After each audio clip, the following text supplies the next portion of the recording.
Hello my dear students, welcome back to my new video on cash flow statement. तो my dear, last class में हम लोगों ने cash flow के एक छोटे से फॉर्मेट के बारे में डिस्कशन किया था। उसके बाद हम लोगों ने कैश फ्लो की जो छोटी छोटी चीज़ें होती थी, डायरेक्ट मेथड और इनडायरेक्ट मेथड में क्या क्या डीलिंग्स होती थी, और इनडायरेक्ट मेथड में हमारे पास ऑपरेटिंग एक्टिविटी, इन्वेस्टिंग एक्टिविटी और फाइनेंशियल एक्टिविटी में क्या क्या चीज़ें आती हैं।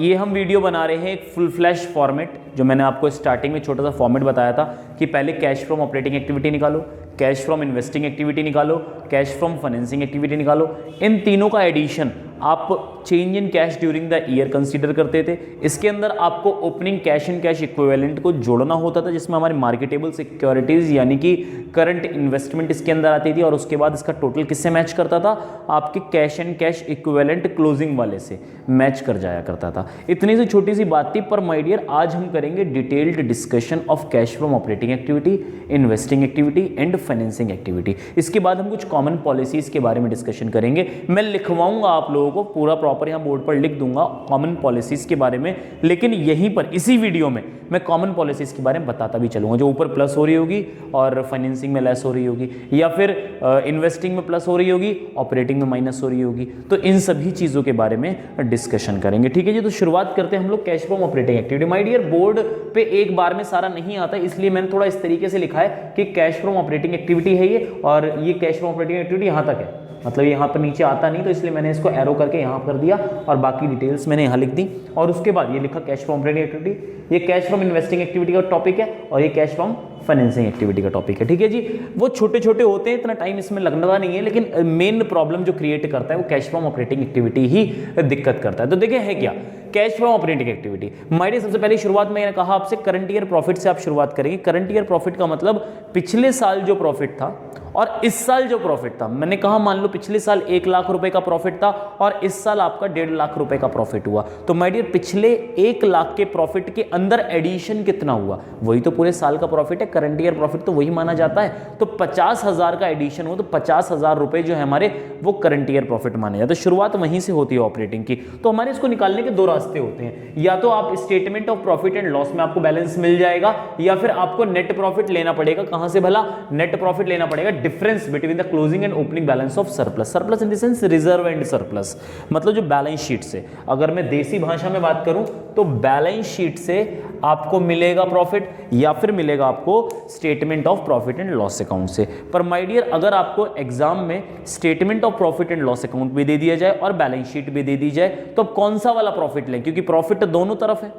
तो माय डियर, पहली बात तो दोनों प्रॉफिट सेम ही आपको मिलेंगे। क्यों? क्योंकि statement of profit and loss account वाले प्रॉफिट को ही शिफ्ट किया जाता है बैलेंस शीट के अंदर। पर माय डियर, अगर मान लो डिफर हो, पहली बात तो होगा नहीं डिफर, पर अगर डिफर होता है 1% भी, तो आप बैलेंस शीट वाला प्रॉफिट लेंगे। समझ में आती है बात? बैलेंस शीट आपकी मेन प्रेजेंटेशन होती है और वही प्रॉफिट आपका मायने रहेगा। ठीक है जी, तो मैंने क्या कहा आपसे कि आप लोग दोनों में से कोई सा भी एक प्रॉफिट ले, आपको वहां से आपको ये प्रॉफिट मिल जाएगा। अब इसी प्रॉफिट में कुछ प्लस माइनस करना है।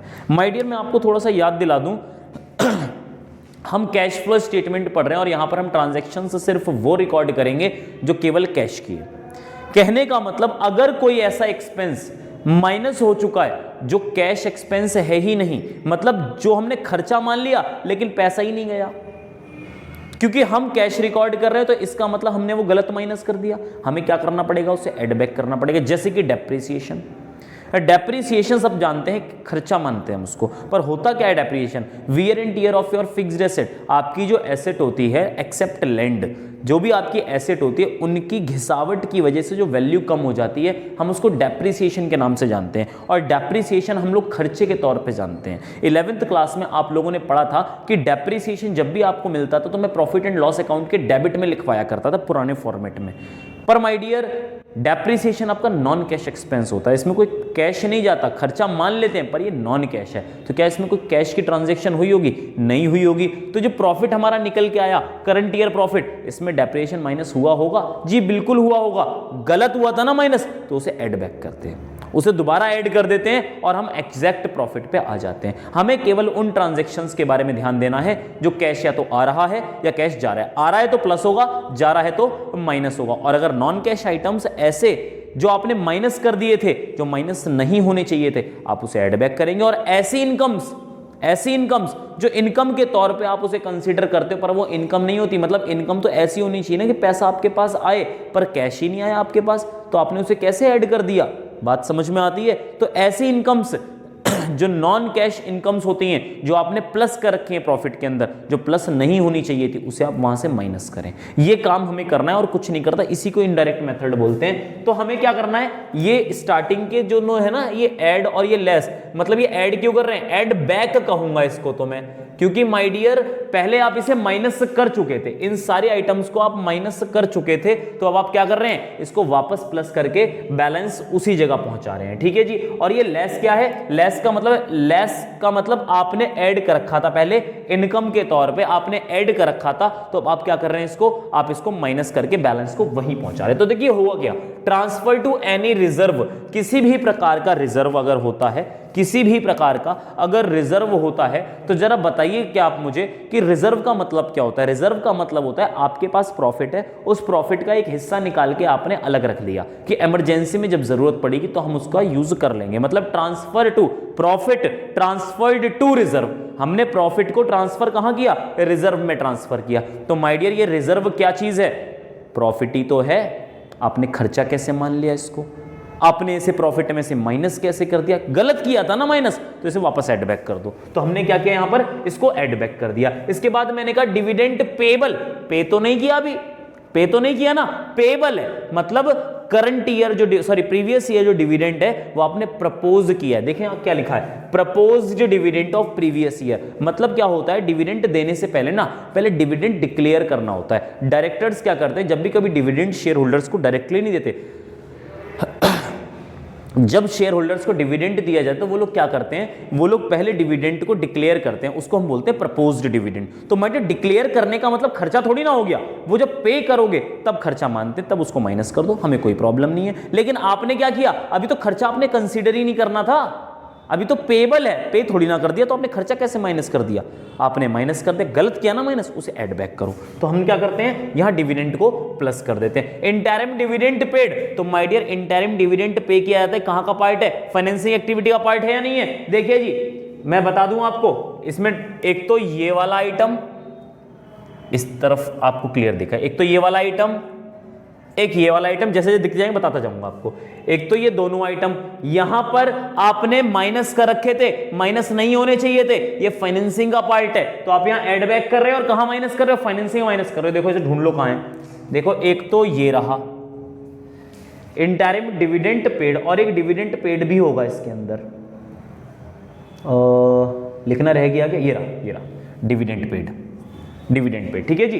तो interest dividend paid, interest paid क्यों है बताऊंगा बाद में, डिविडेंड पेड की बात बता रहा हूं ना अभी मैं आपको। डिविडेंड पेड यहां पे आपने माइनस किया और यहां पर आपने इंटरिम डिविडेंड पेड माइनस, क्योंकि फाइनेंसिंग का पार्ट है, ठीक है जी। तो मैंने यहां ऐड बैक किए दोनों और वो माइनस किए। ये दोनों घटनाएं ऐसी होती हैं जो ऑपरेटिंग में प्लस हो रही है और यहां पे क्या हो रही है, माइनस। ऐसी बहुत सारी चीजें हैं जो यहां ऑपरेटिंग में प्लस होंगी तो वहां माइनस हो जाएंगी, और यहां अगर माइनस हो रही है तो इन्वेस्टिंग में प्लस हो रही है। बताऊंगा सब चीजें कैसे कैसे। Premium on redemption, my dear premium on redemption जो है, रिडम्पशन का मतलब होता है जब हम जैसे प्रेफरेंस शेयर्स का भी रिडम्पशन होता है और डिबेंचर्स का भी रिडम्पशन होता है, एक पर्टिकुलर टाइम के बाद हमें पेमेंट करनी पड़ती है। तो जिन बच्चों ने डिबेंचर्स पढ़ा है, नहीं पढ़ा तो आप लोग मेरी वीडियो में प्लेलिस्ट बनी हुई है डिबेंचर्स की, आप वहां देखें। रिडम्पशन बेसिस पर जब हम शेयर्स डिबेंचर्स को इशू करते हैं, किस बेसिस पर, रिडम्पशन बेसिस पर। आप थंबनेल भी देख लेना, थंबनेल में प्रॉपर लिखा हुआ है कि issue of debentures at par premium discount at redemption basis. तो माय डियर रिडम्पशन बेसिस पर जब डिबेंचर्स को रिडीम मतलब इशू किया जाता है तो एक शर्त होती है कि हम रिडम्पशन दे कर रहे हैं तो या तो एट पार करो, 100 रुपए के डिबेंचर्स थे, 100 रुपए में आपने पेमेंट कर दी, कोई प्रॉब्लम नहीं है। डिस्काउंट पे रिडम्पशन कभी नहीं होता, समझ में आती है बात। डिबेंचर्स से डिस्काउंट पर इशू किए जा सकते हैं, पर रिडम्पशन केवल एट पार होगा या एट प्रीमियम होगा। तो अगर प्रीमियम पर आप रिडीम कर रहे हैं, मतलब सामने वाले से इशू के टाइम पैसे लिए मैंने, सामने वाले से लिए 100 रुपए और रिडीम कितने में कर रहा हूं, 105 में, मतलब पेमेंट कर रहा हूं 105 की। तो भाई साहब 5 रुपए का फालतू पेमेंट कर रहा हूं कि नहीं कर रहा हूं, नुकसान है या नहीं है, इसको बोलते हैं प्रीमियम ऑन रिडम्पशन। तो ये आपका एक खर्चा माना जाता है, तो ये फाइनेंसिंग का पार्ट है माय डियर। पर आपने कहा प्रॉफिट में प्लस, प्रॉफिट एंड लॉस में माइनस कर रखा है, गलत कर रखा है ना, तो आप यहां क्या कर देंगे, इसको यहां पर इसे ऐड बैक कर देंगे, ऐड कर रहे हैं इसको और वहां फाइनेंसिंग में माइनस कर देंगे। यहां होगा, ये रहा देखो, premium of redemption of preference shares होता है ये, ठीक है ना। रिडम्पशन ऑफ प्रेफरेंस शेयर्स, जो आपके इक्विटी शेयर्स होते हैं इनका रिडम्पशन नहीं होता बल्कि इनका बायबैक होता है, ठीक है जी। बायबैक इसमें होगा बायबैक, ये रहा बायबैक ऑफ इक्विटी शेयर्स, ठीक है जी। इक्विटी शेयर्स का होता है बायबैक और प्रेफरेंस शेयर और डिबेंचर्स का होता है रिडम्पशन, ठीक है जी। चलिए इसके बाद क्या हुआ, ये जो मैं टिक लगा रहा हूं माय डियर, ये टिक लगाने वाली चीजें डबल पोस्टिंग, एक तरीके से यहाँ प्लस हो रही है और वहां माइनस हो रही है, ठीक है जी। इसको मैंने गलत यहाँ पे कर दिया, ठीक है ना, इसे हटा देता हूँ। बाकी जो टिक कर रखे हैं मैंने वो सारे के सारे डबल हो रहे हैं, 3 ये है और 3 उधर है, ठीक है। इसके बाद आपका अगला है provision for taxation. My dear tax आप पे कर रहे हो तो पेमेंट हो रही है, पर प्रोविजन जब आप बना रहे हो तो खर्चा आपने मान लिया, गलत माना ना खर्चा, तो उसे आप ऐड बैक करें, ठीक है जी। तो ये बात मेरे ख्याल से समझ में आ गई होगी, थोड़ा जल्दी कर लेते हैं वरना वीडियो लंबा हो जाएगा। Extra ordinary item if debited earlier, extra ordinary items कौन से होते हैं, abnormal items, abnormal gains, abnormal losses. तो माय डियर अगर एबनॉर्मल गेन्स हैं तो माइनस करो, यहां ऊपर की बात कर रहा हूं, एबनॉर्मल गेन्स हैं तो माइनस करो, और एबनॉर्मल लॉसेज हैं तो यहां पर क्या करो, प्लस करो, और वो यहां पर माइनस कर दिए जाते हैं। मतलब अगर यहां पर एबनॉर्मल गेन है तो यहां पर क्या कर दिया जाएगा, या माइनस कर देंगे और यहां पर प्लस कर देंगे, और अगर एबनॉर्मल लॉसेज हैं तो यहां पर क्या कर देंगे, प्लस कर देंगे, और यहां पर क्या कर देंगे, माइनस कर देंगे, ठीक है जी। ऑपरेटिंग का ही पार्ट है, ऑपरेटिंग में ऊपर प्लस करते हैं नीचे माइनस करते हैं। माय डियर ऑपरेटिंग सीख लिया, समझो पूरा कैश फ्लो सीख लिया। ये वीडियो हो सकता है आपको बोरिंग लगे, लेकिन माय डियर फुल फ्लैश है।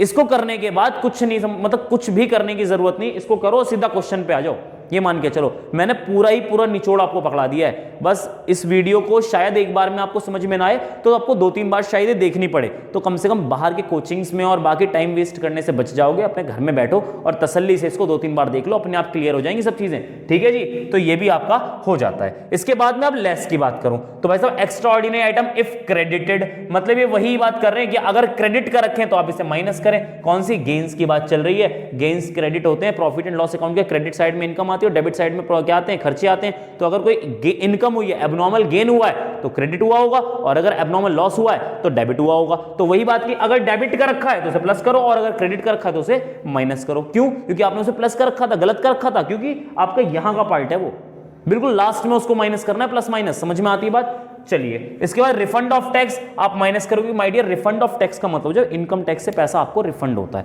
तो माय डियर ये हमेशा क्या होता है, नेट फिगर आती है इसकी।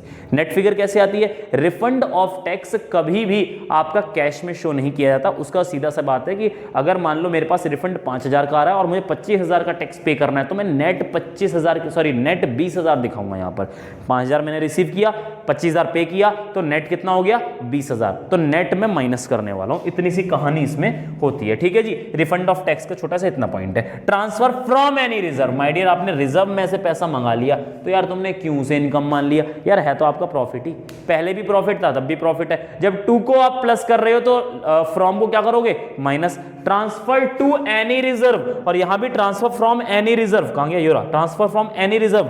रिजर्व कैसे भी हो सकते हैं, general reserve, capital redemption reserve, कोई सा भी रिजर्व हो। अगर ट्रांसफर टू रिजर्व्स है तो क्या करोगे, आप ऐड बैक करोगे, और ट्रांसफर फ्रॉम है तो आप माइनस करोगे। अब ये टू और फ्रॉम कैसे पता चलेगा, माय डियर मैंने आपसे कहा मान लो 2017 और 2018 की फिगर्स हैं। मान लो पहले 20,000 थे और उसके बाद रिजर्व एंड सरप्लस 30,000 हो गए, मतलब 10,000 बढ़ गए। और ये 10,000 बढ़े कैसे होंगे, ट्रांसफर किया होगा इनके अंदर तभी तो बढ़े। तो ट्रांसफर टू जनरल रिजर्व, मतलब अगर इंक्रीज हो रहा है, अगर इंक्रीज हो रहा है तो ट्रांसफर टू है, और अगर घट रहा है तो ट्रांसफर फ्रॉम है। तो अगर इंक्रीज हो रहा है तो यहां एड बैक करें, और घट रहा है तो यहां पर लेस करें। मेरे ख्याल से ये बात भी क्लियर होगी, ठीक है। इसके बाद क्या है आपका, net profit before extra tax and extra ordinary items. तो आपका ये नेट प्रॉफिट आ गया निकल के। अब यहां क्या करना है, बाकी चीजों के बारे में बातचीत कर लेते हैं फटाफट, टाइम बहुत ज्यादा लग जाएगा। Non cash expenses, non operating expenses, depreciation, goodwill, patents, trademark, amortise. ये अमोर्टाइज का मतलब देखो, डेप्रिसिएशन मतलब ये जो चीजें होती है ना, इंटेंजिबल एसेट्स, उनके ऊपर जो इनकी वैल्यू रिड्यूस हो गई, गुडविल हो गए, पेटेंट्स हो गए, ट्रेडमार्क हो गए, इनकी वैल्यू अगर घटती है तो उसको बोलते हैं अमोर्टाइज। और डेप्रिसिएशन, फिक्स्ड एसेट पे जो डेप्रिसिएशन होता है, डेप्रिसिएशन का ही काम है। फिक्स्ड एसेट के ऊपर डेप्रिसिएशन लगता है, और इंटेंजिबल एसेट के ऊपर भी डेप्रिसिएशन ही लगता है, लेकिन उसे डेप्रिसिएशन नहीं बोलते, उसे अमोर्टाइजेशन बोलते हैं, ठीक है जी। तो उस हिसाब से क्या हुआ, depreciation, right of, goodwill, patent, trademark, amortise, ये सारी घटनाएं क्या हुई होंगी, एड बैक हुई होंगी। मतलब देसी भाषा में अगर आपसे कहूं तो गुडविल अगर घट रही है, गुडविल अगर घट रही है तो वो अमोर्टाइज है, यहां पर आप एड बैक कर दें। और अगर गुडविल बढ़ रही है तो इसका मतलब आपने गुडविल को परचेस किया है, तो वो इन्वेस्टिंग का पार्ट है। आप क्या कर देंगे, इन्वेस्टिंग में उसको माइनस कर देंगे। क्लियर है ये बात? आपने गुडविल नहीं खरीद ली, लेकिन अब गुडविल की वैल्यू घट रही है तो वो क्या है, आपके ऑपरेटिंग का पार्ट और यहां पे ऐड हो जाएगा। क्लियर है? चलिए जी, इसके बाद interest on bank overdraft cash credit आप प्लस करेंगे, interest on borrowings short term long term debentures ये सब आप प्लस करेंगे। माय डियर, इतना बड़ा क्वेश्चन कभी नहीं आता, ये फुल फ्लैश फॉर्मेट है, फॉर्मेट में आप हर चीज पढ़ लो, इतना बड़ा क्वेश्चन कभी देखने को नहीं मिलेगा। अपनी बुक में देख लेना, आपको ये चुटकियों में खत्म हो जाएगा क्वेश्चन। वो तो मैं पहली बार आप लोगों को चीजें बता रहा हूं तो आपको पता होना चाहिए। पता लगा आप ये कहो जैसे यूट्यूब पे टीचर शॉर्ट में पढ़ाते हैं, वो शॉर्ट में इसलिए पढ़ाते हैं क्योंकि उन्हें वीडियो छोटी छोटी बनानी होती है। माय डियर, मैं छोटी बनाने का प्रयास तो मेरा है, लेकिन जहां इंपॉर्टेंट होता है वहां मैं चीजों को थोड़ा डिटेल में बताने का प्रयास करता हूं। कम से कम बाद में तो याद करोगे यार, अभी याद करो ना करो।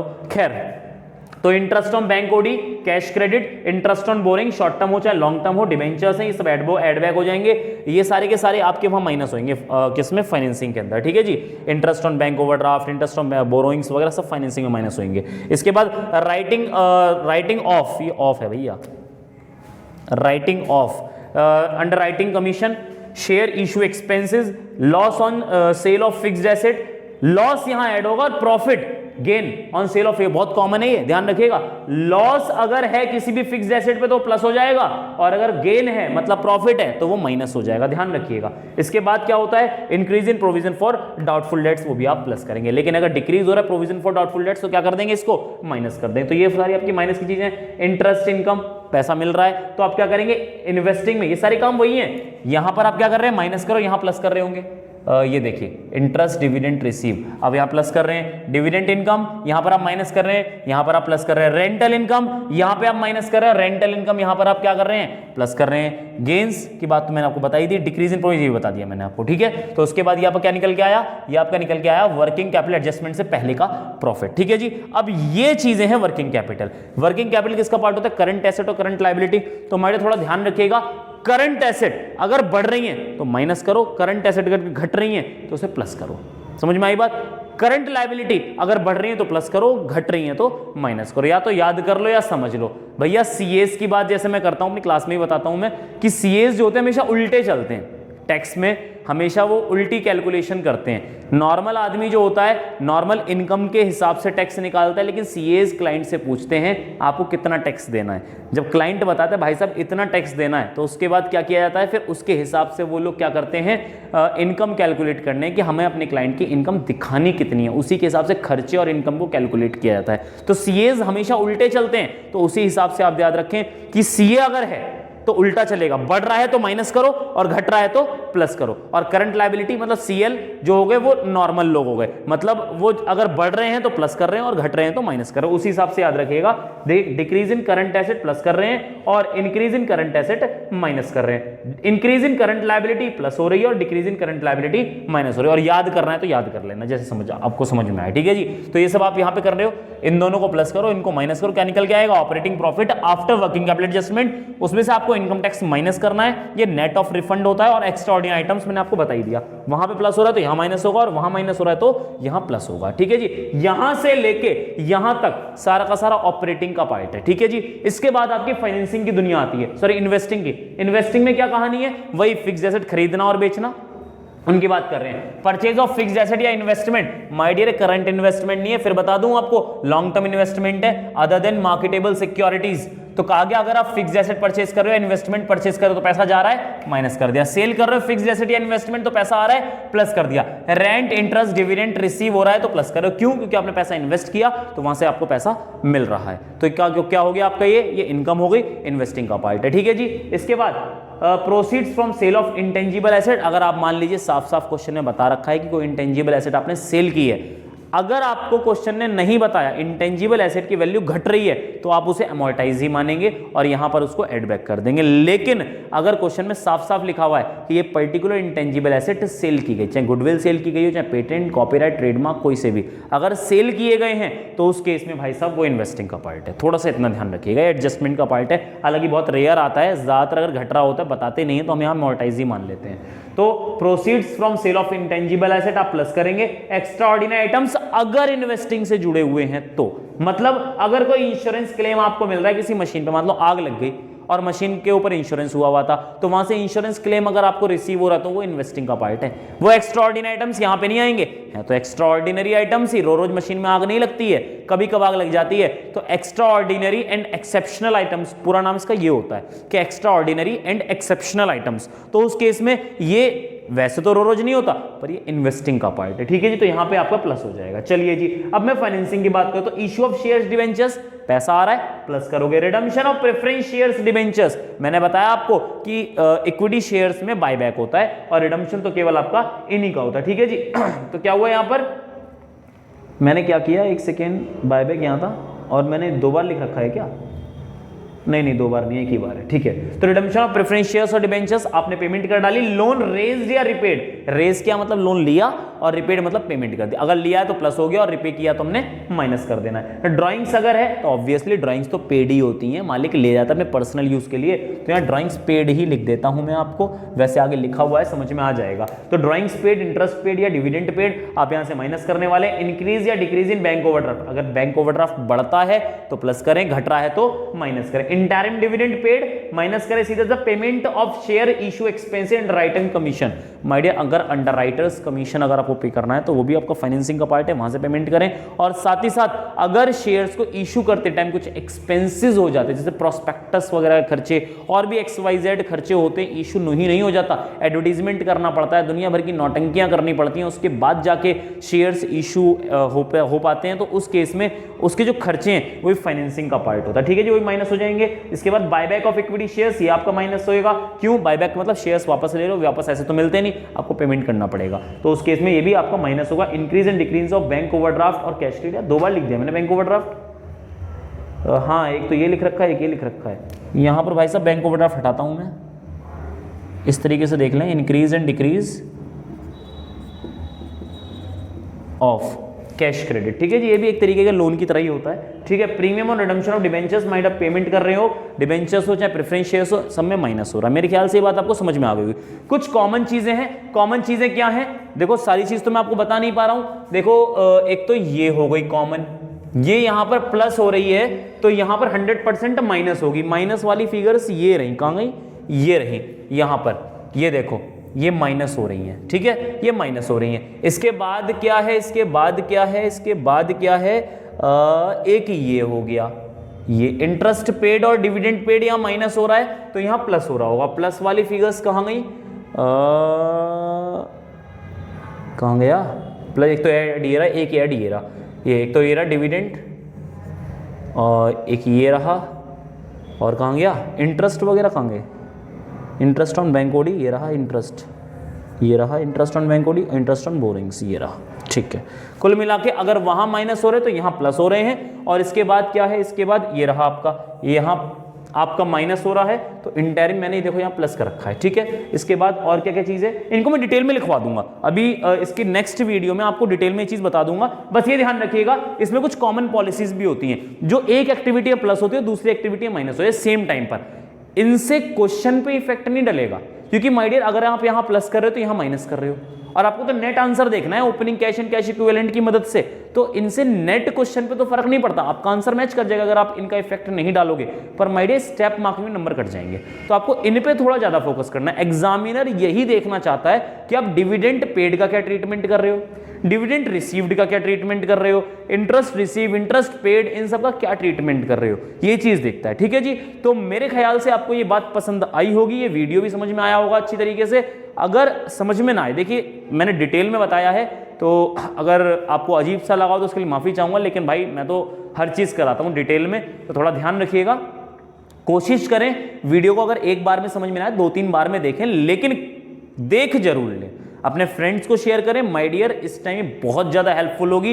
इस टाइम मेरा कोई लालच नहीं है किसी से, मेरे पास जो भी है मैं सब कुछ प्रोवाइड करने की कोशिश कर रहा हूं। अब जितना भी मेरे पास सोर्सेज हैं उनकी मदद से आप लोगों को प्रोवाइड कर रहा हूं। इसका मतलब ये नहीं कि आपने फ्रेंड्स को बताए ना इसके बारे में, इसमें अगर आपने फ्रेंड्स को नहीं बताते हैं, इसमें आप उनका भी नुकसान कर रहे हैं और अपना भी नुकसान कर रहे हैं, क्योंकि अगर आप उनको शेयर करेंगे तो ऑब्वियसली वो क्वेश्चंस आप ही लोगों से पुटअप करेंगे, और ये तो आपको ही पता होगा कि नॉलेज शेयर करने से ही बढ़ती है। जब वो लोग आपसे, वो डायरेक्टली मुझसे तो कांटेक्ट करेंगे नहीं, क्योंकि ज्यादा स्टूडेंट एकदम कांटेक्ट नहीं करते, वो आप लोगों से कांटेक्ट करेंगे, भाई ऐसे ऐसे वीडियो आपने शेयर की थी, इसमें ये प्रॉब्लम आई मुझे, तो आप उनकी क्वेरीज सॉल्व करोगे तो अपने आप आपके कॉन्सेप्ट क्लियर होंगे। मान लो आपका ध्यान ना गया उस पर्टिकुलर टॉपिक पे, आपके फ्रेंड का चला गया, जब आपका ध्यान नहीं गया तो उसके बाद आप मुझसे पूछ तो सकते हो आगे डायरेक्टली कि भैया आपने ऐसे ऐसे कराया था, कैसे होएगा ये, बात को समझ में आती है, थोड़ा ध्यान रखिएगा, ठीक है जी। तो मिलते हैं नेक्स्ट वीडियो में, thank you very much, have a nice day.